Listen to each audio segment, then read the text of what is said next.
ምዕራፍ 13 ወደ እናንተ ስመጣ ይህ ሶስተኛዬ ነው። ሁሉ ነገር በሁለትና በሶስት ምስክር አፍ ይጸናል።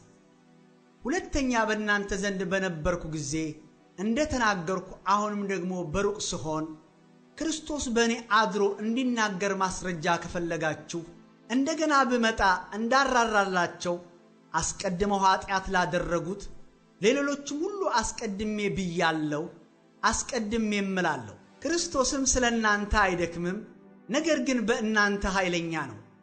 በድካም ተሰቅሏልና፣ ነገር ግን በእግዚአብሔር ኃይል በሕይወት ይኖራል።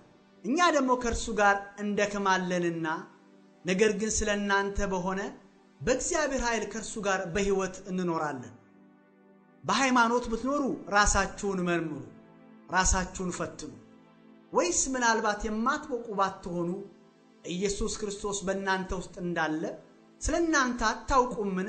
እኛ ግን የማንበቃ እንዳይደለን ልታውቁ ተስፋ አደርጋለሁ።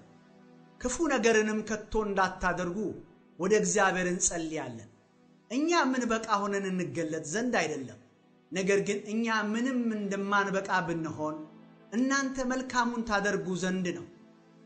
ለእውነት እንጂ በእውነት ላይ ምንም ለማድረግ አንችልምና፣ እኛ ስንደክም እናንተም ኃይለኞች ስትሆኑ ደስ ብሎናልና፣ እናንተ ፍጹማን ትሆኑ ዘንድ ለዚህ ደግሞ እንጸልያለን። ስለዚህ ጌታ ለማፍረስ ያይደለ ለማነጽ እንደሰጠኝ ሥልጣን ከእናንተ ጋር ሳለሁ በቁርጥ እንዳልሠራ በሩቅ ሆኜ ይህን እጽፋለሁ። በቀረውስ ወንድሞች ሆይ ደና ሁኑ፣ ፍጹማን ሁኑ፣ ምክሬን ስሙ፣ በአንድ ልብ ሁኑ፣ በሰላም ኑሩ።